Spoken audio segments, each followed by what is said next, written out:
Johan, qu'est-ce que tu fais? Ah bah on est en train de faire les flexures pour Pourgue. Et là en plus tu tombes bien Xenia parce que on va enfin commencer la couture. Ah, trop bien.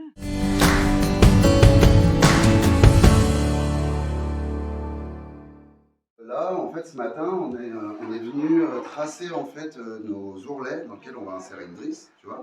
Donc on trace et on préplie. Et ensuite, on va glisser en fait une drisse dedans au moment de la couture, qui nous évite en fait de devoir le faire après. Et du coup, c'est très pratique. Donc là, c'est un grand moment, c'est le début de la création de la toile extérieure des flexures. Yeah, c'est cool. Là, la salle Lotus a été transformée en atelier de couture pour l'occasion. Génial. Salle multifonctionnelle. Ouais. Bon, bah, je vais venir. Si t'es d'accord, je vais venir voir un peu comment ça se passe de temps en temps. Ah bah oui, avec plaisir, Okay. Xenia. Super, à tout à l'heure. Tu vois, là, je suis doucement, j'appuie tout doucement. Si j'appuie là, donc là, on va regarder nos qualités de points. Donc, tu vois, là, on voit que le fil du dessous est bien tendu. Là, c'est bien tendu. Notre nœud, là, il est correct au début. Notre fil du dessus, il est régulier, tendu. Et en fait, comme on ne voit pas le nœud du dessous ni le nœud du dessus, ça veut dire que le nœud est bien entre les deux tissus. On peut tester aussi, comme on est au début, tu vois, la qualité en fait, de la couture, voir qu'elle ne s'écarte pas. Là, on est sur une couture qui va durer 20 ans. Au moins. Alors Maëva, ça s'est bien passé la première journée couture Ouais, il faut de la concentration. Hein. Qu'est-ce que t'as fait alors? C'est très très minutieux. Alors il faut calculer. Alors là c'était 1,2 et 5 cm.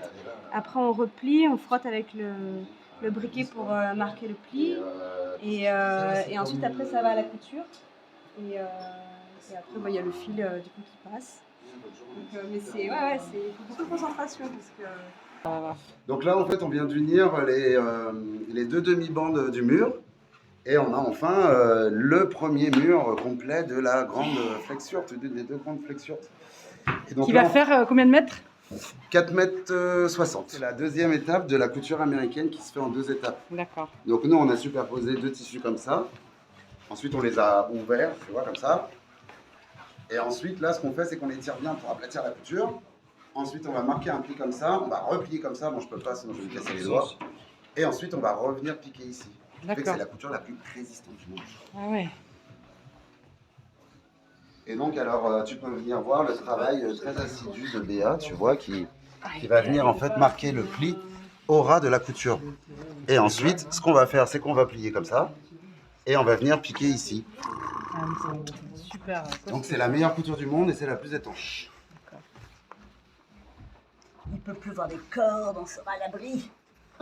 Oui, alors on est en train de tracer les marges de l'ourlet de drisse du toit. Comme tu vois là tout le long, on est en train de tracer tout un cercle. On va venir ensuite lier et glisser une corde dedans pour maintenir la yourte. En fait, c'est n'importe quoi là. L'essayage de ma nouvelle robe. Regarde comme il est beau. J'adore. Voilà, c'est la nouvelle robe. Très bien. Allez-y, je ferai une base. Je ferai la base. Ouais, je comprends. D'accord. Voilà.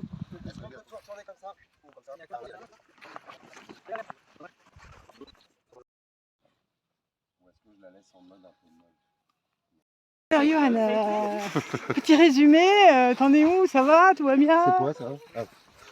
Bah, tout va bien, sauf que j'ai mis une fenêtre de l'autre côté de la porte. J'ai inversé les coutures. Donc là, tu viens de faire un essai des tissus, Des toiles de mur. des toiles de mur. Et là, tu finalises. On est quoi. exactement bon dans nos calculs, Béa. Bien, c'est une bonne idée. Donc je devais retirer 17 cm, on va retirer 20. C'est parfait. On a l'avantage d'avoir les structures et l'atelier couture juste l'un à côté de l'autre. Du coup, on peut se permettre de faire des essais dans le réel pour que la théorie et le réel deviennent amis.